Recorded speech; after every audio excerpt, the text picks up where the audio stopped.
اعوذ باللہ من الشیطان الرجیم، بسم اللہ الرحمن الرحیم۔ آپ نے جو چند سوال مجھ سے پوچھے میں ان کے جواب ساتھ ساتھ دیتی جاؤں گی۔ میرا دل تو کہہ رہا تھا کہ میں آپ کو آپ کے نمبر پہ سینڈ کر دوں، پھر میں نے کہا کہ چلو ویڈیو بنا کے سینڈ کر دیتی ہوں تاکہ اور لوگوں کا بھی بھلا ہو جائے۔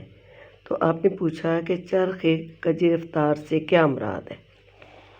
اب اس کا ہے کہ چرخ کے معنی ہے آسمان، کج کے معنی ہے ٹیڑھا پن، اور رفتار کے معنی ہے چال، مطلب ٹیڑھی چال چلنے والا آسمان، ٹھیک ہے۔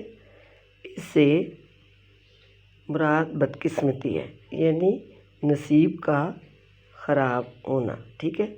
اب دوسرا سوال جو آپ نے پوچھا ہے وہ ہے کہ شاعر نے نظم مسلمانان الجزائر کے ذریعے ہمارے قومی مزاج کا کون سا پہلو جو ہے وہ اجاگر کیا ہے؟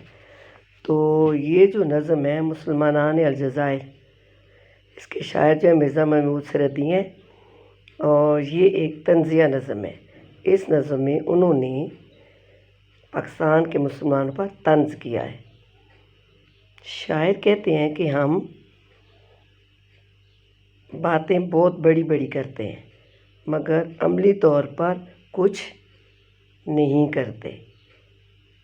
جب کسی مسلمان ملک پر کوئی پریشانی یا مصیبت آتی ہے تو ہم ہمدردی تو ان کے ساتھ کرتے ہیں مگر مالی، سیاسی اور اخلاقی مدد نہیں کرتے۔ اور اس نظم میں شاعر نے ہمارے اسی مزاج کو اجاگر کیا ہے، یعنی باتیں تو بہت کر لیتے ہیں کہ یہ بھی کریں گے وہ بھی کریں گے، تقریریں کرتے ہیں، ریلیاں نکالتے ہیں، سب کچھ کرتے ہیں، لیکن عملی طور پر ہم کوئی کام نہیں کرتے۔